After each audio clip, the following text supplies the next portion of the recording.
Sahabat DKB, kita kembali berjumpa dalam acara Gema Kasih Indonesia, sebuah program yang membicarakan isu-isu yang sedang hangat di tengah masyarakat atau membicarakan pokok-pokok ajaran gereja atau perkembangan tertentu dalam dunia teologi yang berkaitan dengan kehidupan kita sebagai orang Kristen. Semua dalam rangka menolong kita untuk dapat merespons dengan lebih tepat situasi yang ada atau hal-hal yang terjadi di tengah-tengah masyarakat. Dan kali ini kita atau kami mengangkat sebuah topik tentang gereja sebagai rumah bagi pemuda. Ya, saya kira ini menjadi pergumulan banyak gereja bagaimana memberi tempat yang baik, yang tepat, yang konstruktif bagi para pemuda supaya kehadiran mereka betul-betul hadir sesuai dengan jiwa mereka sebagai orang-orang muda. Dan untuk membicarakan ini telah datang di studio narasumber kita Ibu Pendeta Yesi Irawan. Selamat datang kembali Bu Yesi di studio YKB. Apa kabar? Baik Pak Arianus, puji syukur. Sehat Gimana si kecil? Makin lucu, udah bisa belajar duduk. Lebih senang berkobat apa bersama si kecil nih? Lebih senang main ya kayaknya. Ya, itu saya udah ngalami 25 tahun yang lalu betapa menyenangkannya seperti itu ya. Ya. Baik, Ibu Yesi adalah pendeta GKI dengan base di GKI Kayu Putih ya. Dia beberapa episode yang lalu pernah bicara mengenai pelecehan seksual di acara ini, dan kali ini kita masih orang muda juga, ngomongin pemuda, pendeta masih relatif muda dibanding saya tentu saja. Ada yang lebih muda dari dia juga, soalnya para pendeta banyak ya. Ini kalau ngomong soal para pemuda ya, Bu Yesi, ini kan isu yang di banyak gereja ya, ternyata ya para pemuda itu kurang hadir di gereja, kurang aktif. Lalu nanti ada yang menghakimi para pemuda. Ini para pemuda ini tidak peduli, ya, tidak beriman, kurang segala macam lah, ya. Atau para pemuda suka protes kepada majelis jemaat. Sebenarnya ini apakah benar sekali lagi ya bahwa para pemuda itu meninggalkan gereja?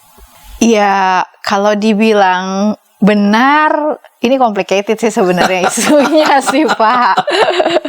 Iya, fenomena yang kita lihat kan begitu ya. Jadi banyak-banyaknya di gereja mainstream kelihatannya pemudanya nggak ada dari gereja, iya kan?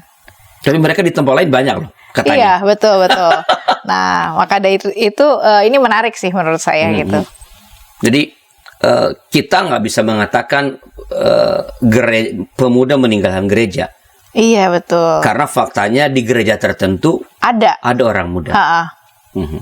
Bahkan dari gereja lain juga ada yang pindah ke kita kan? Iya, betul. Jadi dari gereja datang ke kita. Iya. Jadi mereka tidak, tapi mengapa mereka tak terlalu tampak ramai di gereja?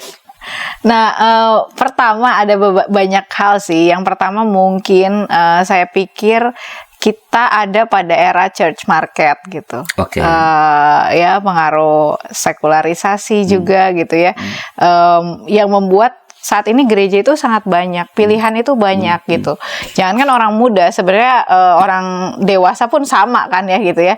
Kadang kita ke gereja sini, kadang kita ke gereja situ, ke gereja sini. Jadi semua gereja dicoba, udah kayak pasar gereja. Karena itu kadang kita nggak lihat mereka di gereja kita gitu atau di jemaat kita, tapi kita bisa lihat mereka ada di tempat lain. Atau bahkan minggu depannya bisa balik lagi ke kita gitu. Jadi itu satu buah fenomena sosial church market yang menurut saya ini diakibatkan oleh pandangan yang mirip juga dengan fenomena orang muda pindah-pindah kerja. Oh iya. Iya kan ya. Sekarang kan check in check out tuh modelnya ya kan. Nggak lama di kantor sini terus pindah ke tempat lain. Karena kan banyak juga motivator atau pendeta juga yang ngomong follow your passion, follow your dream. Yes. Iya kan. Jadi kalau nggak cocok sama style gereja sini pindah dong style gereja lain gitu. Ya kayak gitu. Jadi hanya berputar kan sebenarnya itu? Iya, berputar. Mereka tetap ada di gereja. Iya, cuma pindah aja. Pindah aja. Oke, jadi sebenarnya kita tidak perlu terlalu khawatir begitu? Iya, bisa dibilang begitu. Tapi di sisi lain khawatir dikit boleh lah. Gitu ya. Nah, kalau kita misalnya sedikit melihat sebelah gereja-gereja mainstream ya. Kayaknya yang paling khawatir tentang semakin dalam tanda kutip menghilangnya, ya saya nggak bilang mereka meninggalkan ya. Iya, betul. Ya, itu judgmental barangkali ya. Menghilangnya anak-anak muda di gereja itu kan yang gereja-gereja lebih banyak mengkhawatirkan tentang itu. Iya. Apa yang terjadi di gereja-gereja mainstream? Mungkin ya ada banyak hal yang menyebabkan ini terjadi gitu, kompleks sih gitu. Bisa jadi karena kurang memahami kultur anak muda juga gitu. Oke. Atau kedua ya memang ini kan tadi yang seperti saya bilang memang eranya demikian gitu. Eranya era pindah-pindah gitu. Jadi ya semacam itu sih Pak gitu. Jadi bisa juga seperti itu. Dan sayangnya ya respon gereja-gereja mainstream juga agak bermasalah sih. Nah, apa sih yang dilakukan oleh gereja mainstream ketika mereka melihat atau mereka menyebut lah anak-anak muda ini meninggalkan gereja? Apa yang dilakukan? Kalau saya perhatiin responnya studi banding, iya nggak sih? Iya, jadi studi banding ke gereja-gereja lain yang dianggap banyak orang mudanya. Banyak orang mudanya, gitu ya. Termasuk saya juga dulu pernah sih kayak gitu. Jadi ngaku dosa kan. Terus ngelihat apa sih programnya, terus kita copy di gereja kita, copy paste gitu kan. Tapi sebenarnya satu hal yang disadari itu nggak bisa kan, nggak berhasil lama gitu. Kayak oke, kita bikin yang sama, ini kayak bener ya gitu ya. Tapi kemudian setelah 2 tahun surut. Setelah 1 tahun surut gitu. Bikin apa. Kenapa ya? Karena nggak kulturnya beda dong gitu ya. Ya nggak akan berhasil gitu. Jadi sesuatu yang dari tempat lain yang tidak mengakar di gereja mainstream dipindahkan, ya beda dong. Nggak bisa dihidupi karena itu bukan kulturnya begitu. Betul. Jadi persoalannya gitu, copy paste, ujung-ujungnya apa? Ya orang tua nyalahin pendeta nyalahin orang tua, muter-muter di situ aja. Suka disalahin sama orang tua ya. Kalau saya tidak pernah disalahkan karena saya nggak ngurusin soalnya. Iya, kurang lebih gitulah gitu. Tapi kita nggak menyentuh akar persoalannya tuh apa gitu. Nah kalau gitu apa sih akar persoalannya? Nah kalau kita mau bicara akar persoalan, terus kita harus paham dong ini tuh generasi ini tuh apa sih sebenarnya? Gitu. Kita ngomong pemuda kan ya, supaya clear juga kan orang kan bisa memberikan definisi yang berbeda-beda. Siapa sih yang kita sebagai pemuda ini? Kalau dari sudut usia misalnya, siapa sih yang kita sebut pemuda ini? Kalau saya pertama ngomongin pemuda Indonesia tuh beda dong sama pemuda Amerika, beda sama pemuda Inggris, beda sama pemuda Jepang. Ini pemuda Indonesia. Betul, itu kita harus sadari dulu gitu. Dan saya meminjam penelitian dari Muhammad Faisal. Siapa gitu. itu? Dia itu adalah pendiri dari Youth Researcher Indonesia. Dan dia itu meneliti tentang pemuda-pemuda Indonesia.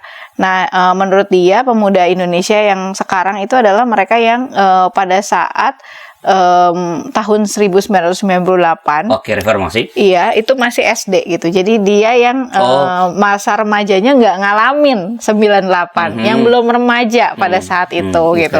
Termasuk saya. Saya kan masih SD waktu itu kan.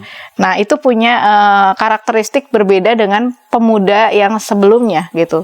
Jadi menarik kalau di Amerika kan kita melihat generasi Y, Z gitu ya, milenial, X, Y, Z gitu. Dan mereka itu membagi berdasarkan tahun lahir. Kalau ini enggak gitu. Melihat berdasarkan peristiwa bersejarah, dan menurut saya masuk akal dong. Berarti sebenarnya kita tidak cocok dong kalau ngomongin pemuda kita atau remaja kita itu dengan kategori Amerika. Generasi itu ya. Iya, betul. Karena yang beda. Sekarang banyak dibicarakan di mana-mana, ini generasi milenial. Iya. Menurut aku sih beda sih gitu ya, karena kita punya kultur tersendiri. Nah, dari hasil risetnya itu jadi kurang lebih itu kalau ngukur gitu berarti mereka yang kelahiran 2000 dari 1988 lah ya. 88 atau 87 atau 89 sampai yang sekarang mungkin usianya sekitar 20 atau 18 sampai 20 tahun lah. Jadi gitu. kita bicara mengenai orang-orang yang lahir sebutlah beberapa tahun sebelum 98. Iya. Karena mereka masih SD kan? Iya, iya. Oke. Jadi mungkin antara range usianya itu 20 sampai 35 lah 35 gitu. ya, jadi 100 mungkin sebutlah 1900 karena berarti dia kelas 2 SD tuh 98-nya. Iya. 1900 sampai sekarang ya sekitar 20 tahun lah Oke. gitu ya. Nah, kan kalau kita ngomongin pemuda umur segitu, apa bayangan kita gitu? Nah, pertama bayangan kita itu mereka itu adalah orang yang sekarang lagi kuliah, lagi kerja gitu kan, yang menikah atau yang juga jomblo ada gitu ya, atau yang ada banyak kategori ya. Iya, tapi kurang lebih bayangan kita tuh mereka yang seperti itu gitu.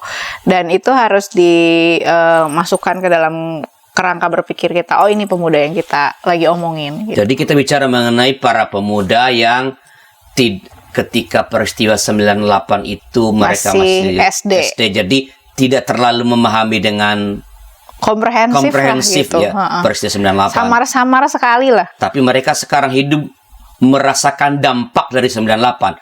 Entah dampak baiknya, Iya. entah dampak buruknya. Korupsi. Kayak korupsi gitu ya. Kayak apa namanya soal digitalisasi yang sekarang juga heboh banget gitu. Ya seperti itu sih. Nah, kalau kan tadi Ibu Yesi kan mengatakan kan kita perlu memahami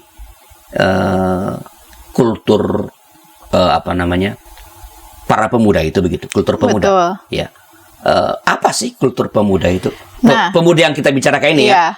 Iya. Dari hasil risetnya Muhammad Faisal ada beberapa hal yang menarik mengenai kultur pemuda ini gitu. Pemuda Indonesia ya. Pemuda Indonesia dan dia mengatakan pemuda Indonesia itu karakteristiknya itu seperti yin dan yang gitu ya. Yin yang. Iya, hitam putih kan. Oke. Jadi artinya punya sebuah karakter yang kadang-kadang dia nyebut gini tapi gini gitu. Kadang-kadang hitamnya lebih besar, kadang-kadang putih kan Iya. berdialektik. Ya. Jadi misalnya kalau pemudanya kalau disuruh mengidentifikasikan dirinya siapa, nah kata pemudanya saya tuh orangnya introvert, tapi saya juga butuh temen. Iya nggak sih? Jadi kayak bertentangan. Betul, Padahal gitu ya. itu kompleksitas dirinya kan. Iya, itu kompleksitas dirinya gitu. Jadi di satu sisi dia bilang saya tuh orangnya pemalu, tapi dia juga seneng nongkrong, kayak gitu Oke, ya. oke. Terus di satu sisi dia bilang saya itu follow your dream gitu ya. Jadi saya mengejar cita-cita saya gitu.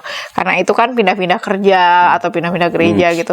Tapi di sisi lain cepat frustasi.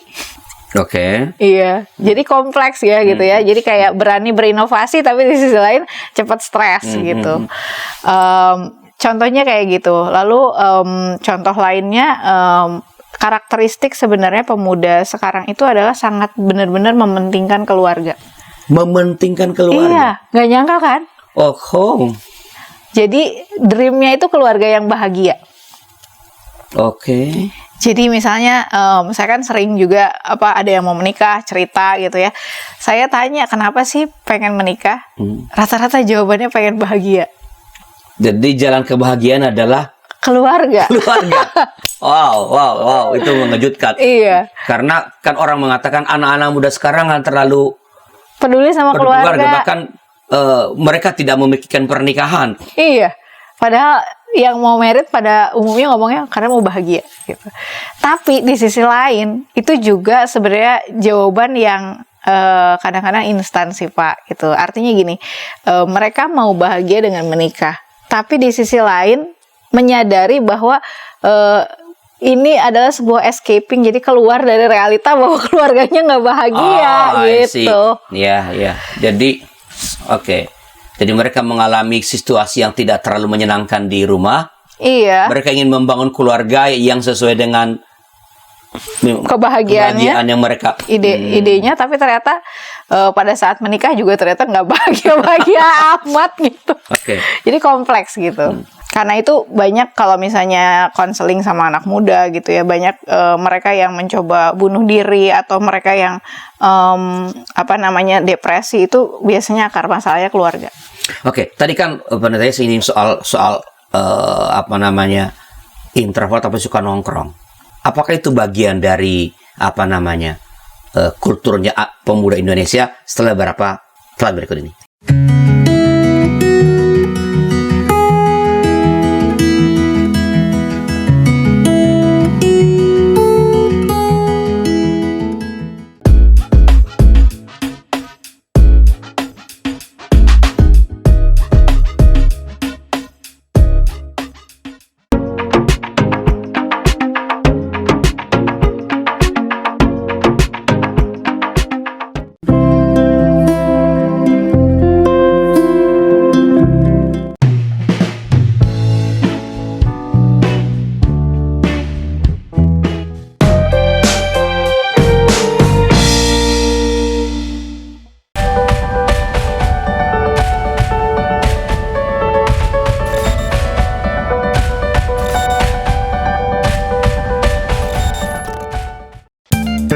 Sahabat, mari dukung pelayanan dan pekabaran Injil melalui YKB dengan membagikan link acara ini kepada sebanyak mungkin orang.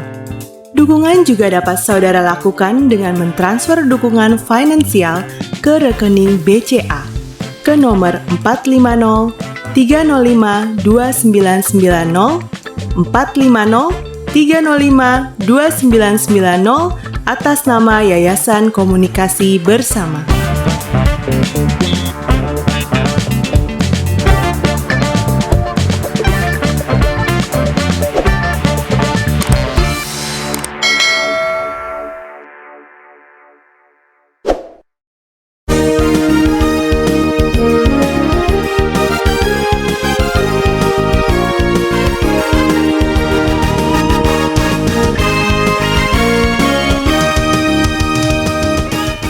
Sahabat kami masih dalam acara Gema Kasih Indonesia dengan topik gereja sebagai rumah bagi pemuda dengan saya Aaron Suara, pemandu percakapan kita, dan kita sedang ditolong oleh Ibu Pendeta Yesi untuk memperbincangkan topik ini. Bila ada pertanyaan, komentar, silakan tulis di kolom komentar yang tersedia dan nanti Ibu Pendeta Yesi akan dengan senang hati akan merespons sahabat DKB.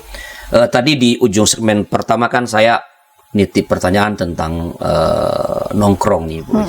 Apakah nongkrong itu termasuk dalam kultur pemuda Indonesia?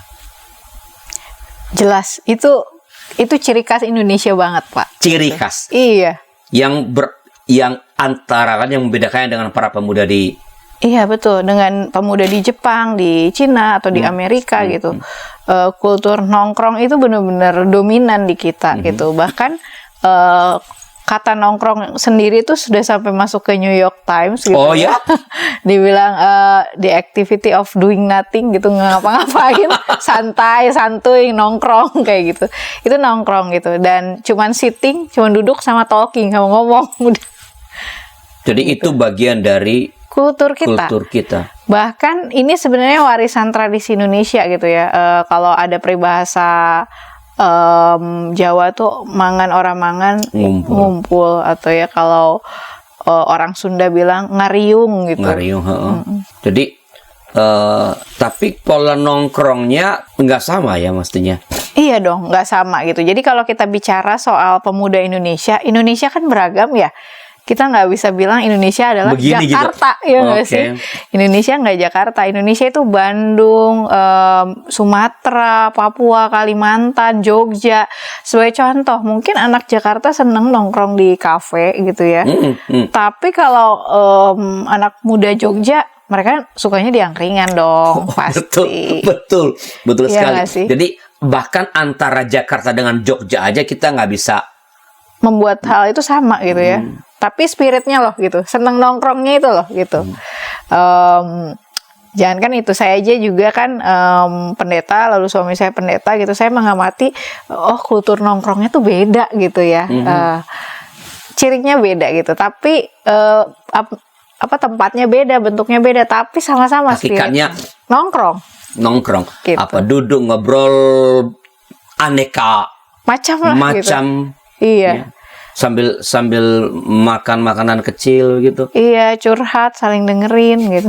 Oke. Saya waktu ke Kalimantan itu di warung tempat yang jual kopi sama pisang goreng sama, tapi beda. Di sana nggak laku tuh kafe.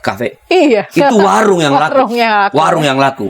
Jadi jangan harap misalnya kopi yang terkenal itu buka sana, dan memang nggak ada. Nggak laku ya. Nggak akan laku. Oke. Apalagi kultur pemuda Indonesia, kalau boleh, walaupun ada beda-beda, tapi kan mereka sama tadi. Yang perlu difahami oleh gereja, ada lagi nggak sih yang perlu gereja pahami kalau mau menjadikan gereja sebagai rumah bagi pemuda? Ini loh kulturnya, nongkrong. Apalagi? Yang kedua, kolaboratif ya. Kolaboratif. Iya. Dan dalam kolaborasi itu justru kreativitas pemuda itu muncul gitu. Karena misalnya itu sebenarnya mewarisi spirit bangsa kita Bhinneka Tunggal Ika ya, berbeda-beda tapi satu juga. Jadi kita punya keragaman, lalu kemudian kita bisa ngobrol bareng di tengah nongkrong itu, lalu keluarlah ide-ide kreatif dan lain sebagainya gitu. Di situ gitu. Jadi anak-anak muda itu nggak benar kalau dibilang individualis ya. Enggak juga, anak muda Indonesia benar-benar kolektif. Coba perhatikan ya, saya nggak boleh nyebut merek, tapi misalnya salah satu platform digital yang soal crowdfunding itu ngumpulin dana banyak, itu kan lahir dari anak muda yang peduli gitu. Pada persoalan temennya atau pada persoalan yang berkaitan dengan masyarakat justru. Nongkrong, kolaboratif. Ada lagi kah yang ini supaya kita ini sebagai gereja sebelum mengatakan para pemuda ini meninggalkan gereja, memahami mereka, ada lagi kah yang menjadi kultur orang pemuda Indonesia?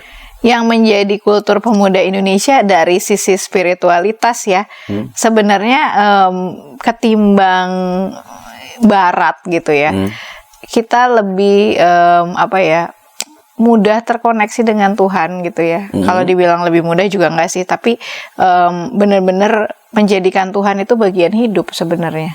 Oke, walaupun fenomena ateisme juga ada sih di kalangan anak muda. Tapi cuman nggak tereksplor karena kita kan negaranya menjunjung tinggi ketuhanan yang Maha Esa gitu.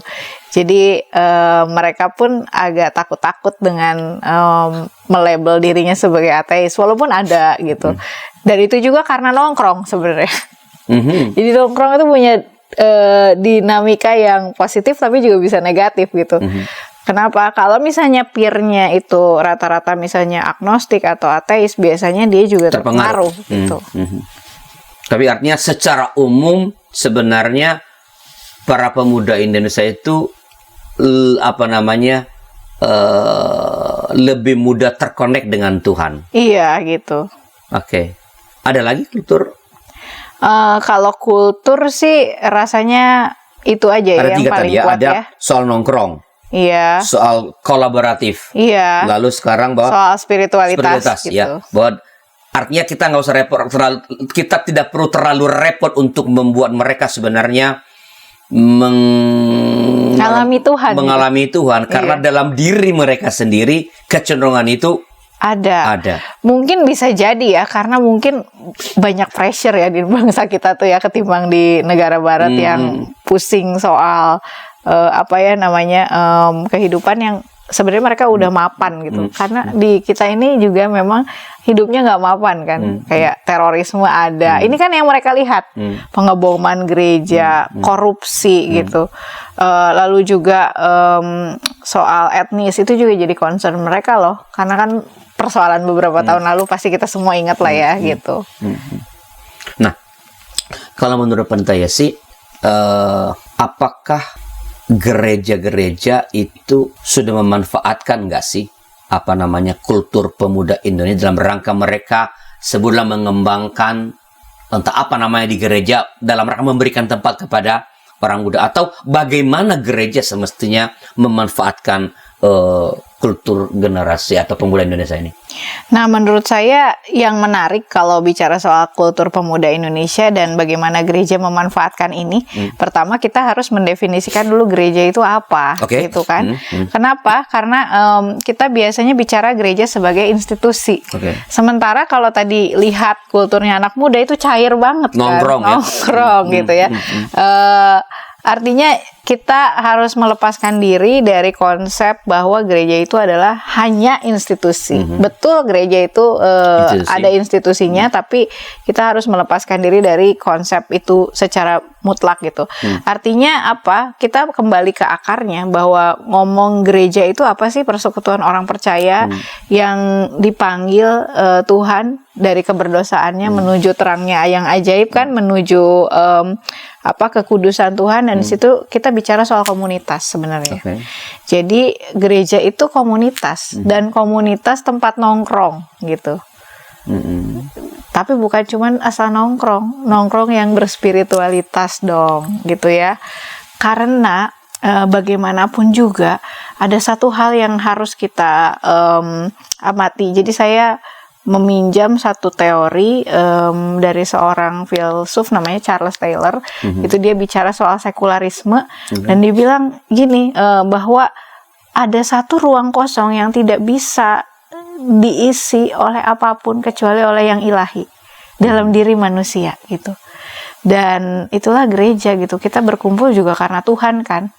Dan buat saya kalau ngomongin kultur nongkrong di gereja gitu ya, itu bukan semata-mata hanya bikin program nongkrong. Kan kita kadang-kadang penyelesaiannya program ya gitu, bikin program apa gitu. Tapi kita justru mengembangkan kultur nongkrong itu, di mana menurut saya di level terkecil dari komunitas gereja sebagai persekutuan itu sendiri, yaitu di keluarga. Oke, jadi mendorong supaya pertemuan-pertemuan di rumah itu adalah Ruang nongkrong. Iya. Apa sih supaya, kan mereka juga nongkrong.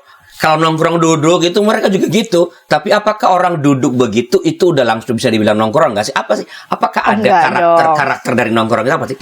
Ada karakter khusus dari nongkrong itu kan sebenarnya kita mendengarkan, itu dia. Kita perlu yang namanya kerendahan hati buat mendengarkan apa yang pemuda itu mau sampaikan. Sebaliknya pemuda juga harus punya kerendahan hati dong buat ngedengerin kegalauan mama papahnya, ya dong gitu ya.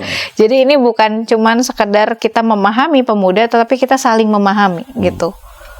Jadi menjadikan rumah atau keluarga sebagai ruang untuk nongkrong pemuda itu challenge-nya menurut saya buat gereja-gereja di Indonesia. Bagaimana mendorong keluarga-keluarga menciptakan ruang nongkrong? Iya. Tempatnya terserah gitu ya. Apa tadi dengan karakter utama adalah kesediaan mendengarkan dan bercerita ya. Betul. Ya, karena kalau nggak ada yang bercerita siapa yang mau didengerin? Iya benar. Dan dalam penelitian saya gitu ya, saya melakukan wawancara. Persoalannya adalah kenapa mereka banyak yang merasa nggak bahagia di tengah keluarga, sementara kebahagiaan dalam keluarga itu adalah nilai penting dari pemuda kan? Itu karena mereka nggak didengarkan. Oke. Iya, jadi orang tua tuh kalau ketemu anak muda tuh dengerin dulu kayak gitu ya. Apa sih masalahnya gitu. Kadang-kadang tuh baru cerita misalnya 5 baris, dia orang tua tuh udah kasih nasihat panjang. Ya nggak sih? Tapi itu kan menolong supaya anak-anak muda itu betul-betul merasa diterima, dia mengerti di rumah. Iya, tapi betul. kan kita bicara mengenai gereja sebagai rumah bagi pemuda. Gimana menariknya ke dalam nanti? Oke, di seluruh sebutlah ternyata ada cara yang jitu oleh sebuah gereja membuat umatnya, keluarga-keluarga sekarang tumbuh dengan budaya nongkrong di rumah. Betul. Lalu ini gimana menariknya ke gereja? Nah, kita menghidupi juga eklesia domestika kan yang lagi ngetren akhir-akhir ini kan, bahwa gereja rumah itu penting gitu. Nah, sebenarnya kultur yang ambil contoh GKI lah ya Pak ya gitu ya. Kita itu pekabaran Injil itu terkenal tuh justru dari rumah gitu. Misalnya contohnya Anggun Sui. Dari mereka budaya ngeteh, nongkrong bareng gitu ya. Terus di situ Injil tersebar kan. Maka adalah komunitas orang-orang Tionghoa pertama yang mempercayai. Kongkow ya? Iya, dari Kongkow kan. Nah, karena itu sama sebenarnya setelah dari rumah-rumah kuat gitu, maka kemudian itu akan terkoneksi ke gereja. Karena gereja di sini fungsinya bukan lagi menyediakan program segregasi untuk pemuda saja gitu, tetapi bagaimana memperlengkapi keluarga untuk nongkrong bareng di rumah gitu ya. Jadi modelnya kayak family equipping model, memperlengkapi keluarga-keluarga untuk bisa berinteraksi dengan anak-anak muda. Dan justru itulah yang akan menjadi kuat gitu. Biasanya sebuah gereja kan eksis kenapa sekolah minggunya kuat gitu kan. Ini kita memperkuat dengan pemuda gitu, nggak cuma dengan sekolah minggu gitu. Tetapi bagaimana kultur itu dihidupi. Karena banyak sekali pemuda-pemuda yang merindukan kebahagiaan di tengah keluarga. Bahkan nggak cuma itu kan bayangin pemuda yang belum menikah kan. Nah kalau pemuda yang udah menikah, banyak juga yang pusing loh ngadepin misalnya sebagai contoh saya aja karena saya masuk pemuda juga kan ya gitu ya. Sebagai ibu muda saya melihat banyak sekali hal-hal terkait parenting di media sosial. Oke. Itu tuh bingung gitu. Siapa yang mana yang benar gitu ya. Siapa aja yang benar. Ini teorinya A tentang cara ngasih makan, ini teorinya B gitu. Yang mana saya ikutin gitu. Nah sebenarnya kalau ada pertolongan dari gereja terkait hal ini, concern akan isu ini, bahkan juga tentang bagaimana relasi pasutri gitu kan. Karena pernikahan itu kan yang idealnya kan mereka pengen bahagia. Tapi begitu masuk rumah tangga malah kok kayak menderita ya. Jadi kalau gereja bisa masuk di situ, rasanya saya percaya dengan pertolongan Tuhan, maka pemuda-pemuda itu juga akan mencintai gereja dan hidup di dalam gereja gitu. Nah, apakah itu maksudnya bahwa gini loh, Bu. Kalau di rumah itu gereja udah memfasilitasi nih, sebutlah sukses nih. Rumah-rumah sekarang jadi tempat nongkrong bagi seluruh keluarga. Mereka happy dengan keluarganya karena di sana saling mendengarkan dan kesediaan bercerita itu terjadi dengan baik. Iya. Ya. Tapi kalau mereka sekarang sudah cukup bagi kami kan, apalagi kita mengatakan Ecclesia Domestika, ya udah cukup, gereja itu adalah kami di rumah. I don't care about gereja di Jalan Kayu Putih. I don't care. Nah, apakah bagaimana membawa kultur nongkrong di rumah yang misalnya jadi itu ke gereja setelah beberapa informasi berikut ini?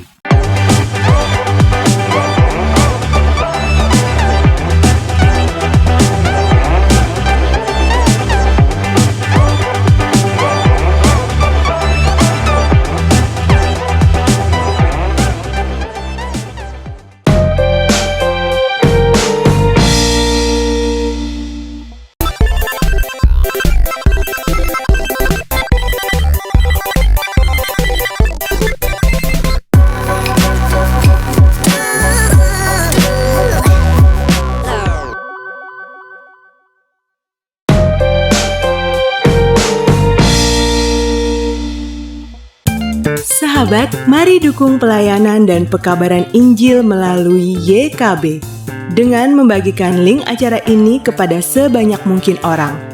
Dukungan juga dapat saudara lakukan dengan mentransfer dukungan finansial ke rekening BCA ke nomor 450 305 2990 450 305 2990 atas nama Yayasan Komunikasi Bersama.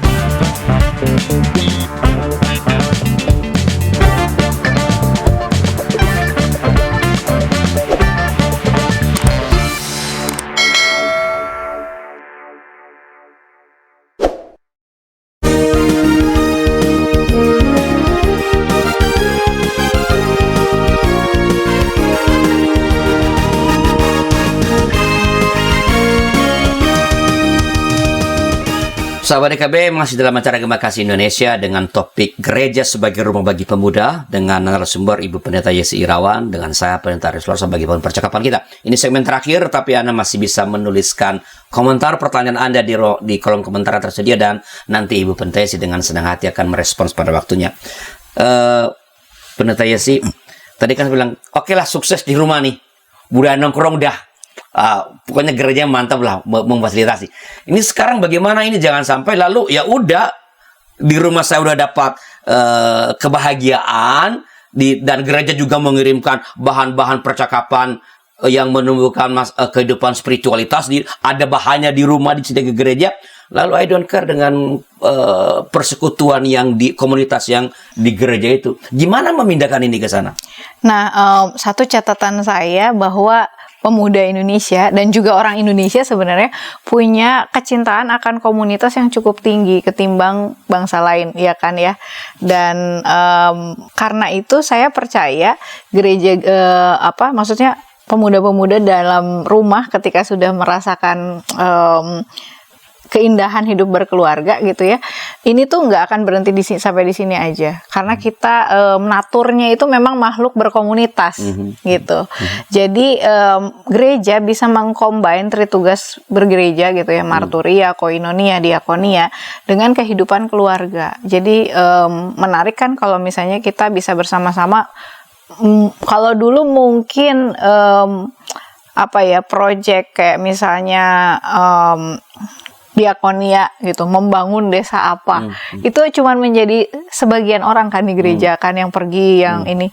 Tetapi ini bisa keluarga-keluarga dilibatkan sehingga semua bersama-sama ke sana gitu.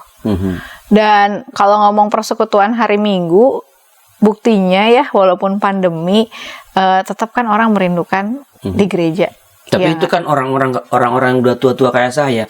Yang enggak orang-orang juga muda. sih. Yang orang-orang muda ini mix ya. Ada juga sih yang tetap di rumah gitu ya. Dia lebih Tapi senang dengan online. iya, tapi saya menemukan remaja-remaja, pemuda-pemuda juga yang tampaknya gerah gitu ya. Dengan online. Dengan online dan lelah gitu. Jadi kan orang banyak yang mengagung-agungkan kayak metaverse apa Oke. gitu kan. Tapi sebenarnya lupa bahwa kehadiran fisik itu juga Nggak bisa esensial, nggak bisa nggak bisa diganti. digantikan. Iya gitu. Ada rasa apa ya? Ketika misalnya pertama kali jemaat kita ada ibadah onsite, itu tuh ada perasaan haru nggak sih ya gitu ya. Dan itu yang tidak tergantikan gitu. Karena itu apa sebenarnya penelitian dari Muhammad Faisal ini sendiri juga mengkritisi tuh konsep-konsep metaverse yang orang terlalu mengglorifikasikan sesuatu yang digital gitu. Toh ternyata butuh juga onsite gitu. Ya, kalau di gereja kan dia selesai kebaktian, Pak, mohon maaf ya Pak, saya salaman. Kan kita bilang jangan salaman. Mohon maaf ya Pak, saya pengen salaman. Iya. Artinya ini apa namanya? Ada sentuhan Ada yang sentuhan itu nggak bisa nggak bisa digantikan. digantikan. Ya, udah ketemu loh muka dengan muka, Iya. tapi dia masih pengen. berjabatan tangan gitu kan. Nah, apakah kalau budak kultur nongkrong itu menjadi sangat penting dalam rangka membuat gereja menjadi room bagi para pun, apakah perlu menduplikasi nongkrong dengan ciri khasnya itu dalam kegiatan gereja? Bukan artinya seluruh kegiatan, bukan program, tapi seluruh kegiatan itu bersifat nongkrong. Ya minimal spiritnya ya, santainya itu ya gitu ya. Santai. Sebagai contoh nih apa ya, kalau misalnya PMJ kita tegang gitu ya, persidangan majelis jemaat atau di tempat lain apalah ya sebutannya, mungkin rapat para sintua atau apa. Kalau itu tegang, mana anak muda yang mau tahan? Gitu. Karena sebenarnya sesuatu yang bisa dibicarakan dengan santai dan tidak usah pakai urat ya bisa sebenarnya kan. Jadi kita Santai. bikin PA dengan santai, nongkrong. Iya, dengan Sambil, jadi kita misalnya nih lagi PA, lah anak muda mau ngopi kayak dia keluar, kan kalau nongkrong kan, nih kita nongkrong nih, lalu salah seorang keluar mau ngambil kopi kan boleh. Itu justru kebebasannya. iya dinamikanya di situ ya gitu ya. Jadi Apakah spiritnya. kita gereja perlu, kita ngomong sama anak-anak muda nih, apakah dalam kegiatan-kegiatan yang berkaitan dengan anak-anak muda, jiwa nongkrong itu menjadi sesuatu yang perlu terlihat dalam keseluruhan kegiatan yang berkaitan dengan orang-orang muda. Bukan bikin program nongkrong, Iya. tapi seluruh kegiatan itu muncul jiwa nongkrongnya. Iya, harus ada jiwa nongkrong ya, terutama ya bukan bentuk ya. Kalau saya tadi spirit saling mendengarkan itu penting gitu, dan saling bercerita gitu ya. Kalau nggak ada cerita ya gimana mau didengerin. Tapi berceritanya juga bukan asal bercerita, karena ada nongkrong yang destruktif kan. Misalnya geng motor, itu kan jadi destruktif ya. Atau geng sepak bola tertentu yang terlalu fanatik bisa jadi ngancurin orang lain.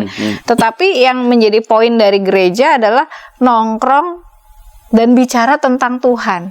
Dan nongkrong mendengarkan tentang Tuhan. Artinya kita percaya bahwa Allah kita itu adalah Allah yang hidup, yang berkarya. Jadi di mana kesaksian-kesaksian itu dihidupi dan dibagikan. Kesaksian itu kan kadang orang berpikir cuman soal yang berhasil aja kan. Padahal enggak sih kalau menurut saya ya. Bersaksi tentang kegagalan kenapa enggak? Jadi ruang-ruang untuk saling sharing tentang hidup. pergumulan bersama Allah, entah keberhasilannya, entah kegagalannya, Betul. mesti dicipta. Itu jiwanya begitu. Iya, itu kalau cipta. mau menjadikan gereja itu rumah bagi orang muda. Betul. Coba sekarang tahu nggak sih apa masalah pemuda sekarang? Apa ya kira-kira? Gitu. Saya pinjam risetnya Muhammad Faisal itu ternyata Bapak Ibu pendengar sekalian, ternyata masalah utama itu jomblo, Pak. Jomblo. Itu masalah utama orang muda. Iya, Dalam penelitian jomblo, itu. iya. Menarik juga. Kenapa? Ya, jomblo ini bukan sekedar Mereka happy atau tidak happy dengan jomblo? ya nggak happy lah gitu. happy. Siapa ya?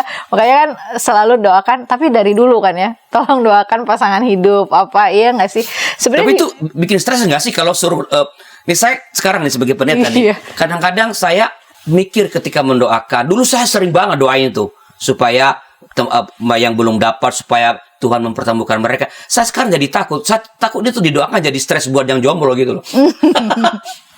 Enggak sih, kalau ya ada ya orang-orang jomblo yang malah stres juga gitu ya. Tapi itu memang pergumulan eksistensial sih yang perlu dibicarakan gitu. Kenapa? Karena di balik kata jomblo itu ada kata kesepian. Oh, loneliness. Iya, loneliness, dan itu eksistensial banget. Kenapa bisa loneliness gitu? Dan tingkat stres anak muda sekarang yang jomblo mungkin dengan yang dulu saya nggak tahu, yang nggak bisa komparasi juga. Tetapi yang pada saat ini tuh sangat tinggi. Kenapa? Karena itu efek dari media sosial. Jadi saya cukup surprising ya dengan penelitian siapa tadi? Muhammad Faisal. Bahwa itu salah satu persoalan utama pemuda Indonesia. Iya. Karena saya agak terpengaruh oleh pendapat bahwa anak-anak muda sekarang itu sebenarnya lebih happy dengan jomblo. Kan ada kan I am jomblo dan I am happy. Nyinyir itu sebenarnya. Oh, really? Iya, jadi sebenarnya realnya sih kesepian itu ini. Saya juga mengamati tuh dan saya mengaminkan apa yang dibilang dalam riset itu. Karena apa? Karena saya sendiri ketika anak-anak muda curhat itu persoalannya tuh soal cinta banyak banget. Makanya kalau kita perhatikan metode fenomena sekarang itu dari jomblo ngomongnya maka toxic relationship, ya nggak sih? Karena nggak tahan jomblo, akhirnya ada yang macarin walaupun toxic, iya aja gitu. Terus itu dampak dari situ ya? Iya, karena sepi, karena kesepian. Oh, okay. Komparasi media sosial dan juga percepatan hidup di dunia ini yang membuat kita harus serba cepat. Jadi kan ruang nongkrong sedikit, ruang jomblo makin banyak gitu kan? Ya. Karena sekali lagi anak-anak muda sekarang tuh paling tidak yang saya amati ya, penelitian dengan pengamatan kan jauh. Iya. Ya, pengamatan kan cuma 1-2 kan. Itu menunda.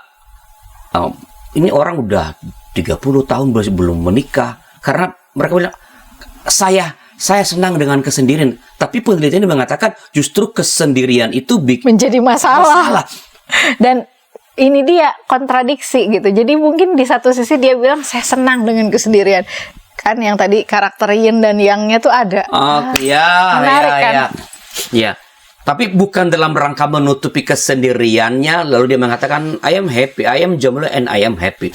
Walaupun jomblo bisa happy juga kan sebenarnya. Bisa sebenarnya gitu ya. Tapi minimal dia punya komunitas, itu dia gitu. Cuman makin lama kan ya ini jadi persoalan sih memang. Oke. Apakah gereja sebutlah sudah memberi perhatian pada persoalan utama ini dalam percakapan-percakapan di gereja lah untuk orang-orang muda misalnya?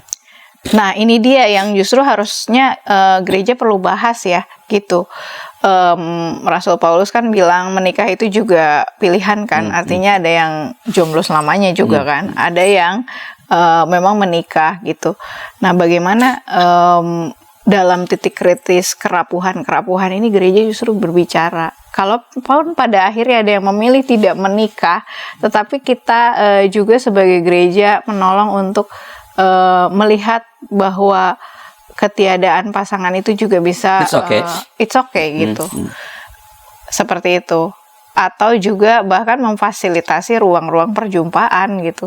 Nah, ini saya pikir itu udah nggak relevan. Dulu ketika saya masih muda jadi pendeta dan masih muda seusia kamu lah di Bandung dulu, itu tuh saya bikin tuh pertemuan sekali 3 bulan. Saya sebut Love Night. Iya. di Kebon Jati. Iya. Jadi ya acara bebas. Jadi kayak tadi itu nongkrong. Jadi ada meja kayak di restoran kayak gitu. Ya sediainlah makanan kecil. Dan orang boleh datang siapa saja di situ. Kita nyanyi-nyanyi bebas. Ada yang nyanyi-nyanyi. Saya pikir itu udah nggak cocok lagi zaman sekarang untuk mencipta ruang perjumpaan tadi itu untuk yang jomblo tadi itu. Iya, dan ternyata nggak cuma yang jomblo sih, yang udah punya pasangan aja kadang butuhkan ruangan itu ya, gitu ya. Karena soal kesepian itu juga nggak cuma yang jomblo, tapi yang lain. Tapi betul itu relevan. Dan ada satu catatan menarik yang dari peneliti ini dia bilang katanya generasi itu seperti putaran sejarah ya, mengulang. Jadi sebenarnya kayak jeans saja. Dulu yang tren itu yang cutbray, terus nanti pas kapan cutbray ngetrend lagi, terus ada yang lempeng-lempeng lurus gitu. Zaman saya mungkin nggak populer, sekarang populer lagi. Jadi tren itu akan mengulang, Berputar ya, mengulang kultur ya. itu akan mengulang gitu. Karena itu perlu banget kita memang menghargai memori kolektif bangsa kita gitu. Apa yang ternyata mungkin kita anggap apaan sih, tapi ternyata itu masih penting gitu. Oke, jadi kan ada tadi kultur orang pemuda Indonesia, ada persoalan utama orang muda Indonesia tentang tadi apa jomblo. Nah, ini waktu kita semakin sedikit, apa atau bagaimana dengan persoalan utama orang muda itu, dengan kultur mereka seperti itu, bagaimana menjadikan gereja sebagai rumah bagi pemuda, seperti topik kita. Buat saya kuncinya satu tadi, mendengarkan, bercerita atau sharing ya gitu ya, biarkan mereka sharing. Yang ketiga ini kerendahan hati untuk mendengarkan suara Tuhan di dalam hidupnya gitu.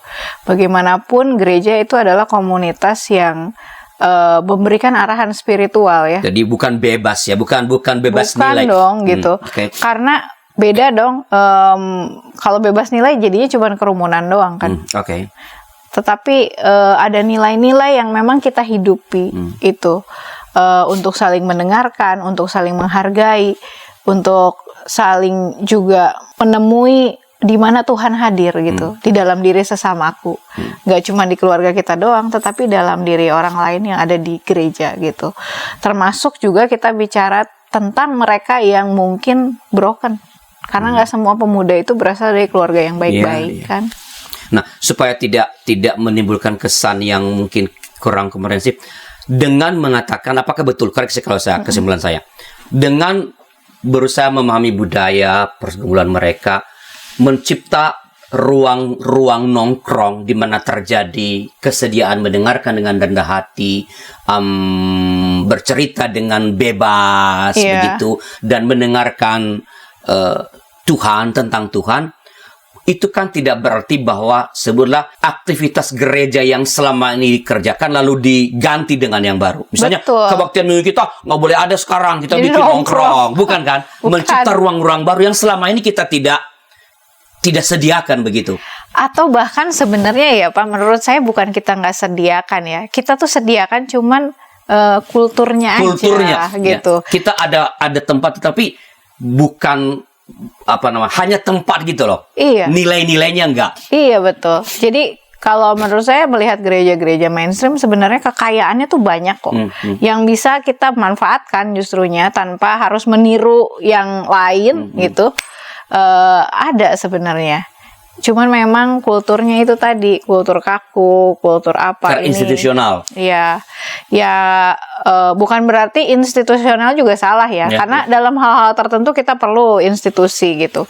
Tetapi kedekatannya itu gitu. Sekarang berapa sering sih misalnya penatua atau pendeta bahkan ngobrol sama anak muda, duduk dengerin persoalan mereka, itu jadi sebuah pertanyaan sih. Itu kulturnya kan, itu kultur, nilainya. Iya betul, nilainya yang jadi perlu. bukan mencipta kegiatan, bukan. Ya, tapi bagaimana spirit mendengarkan, bebas bercerita.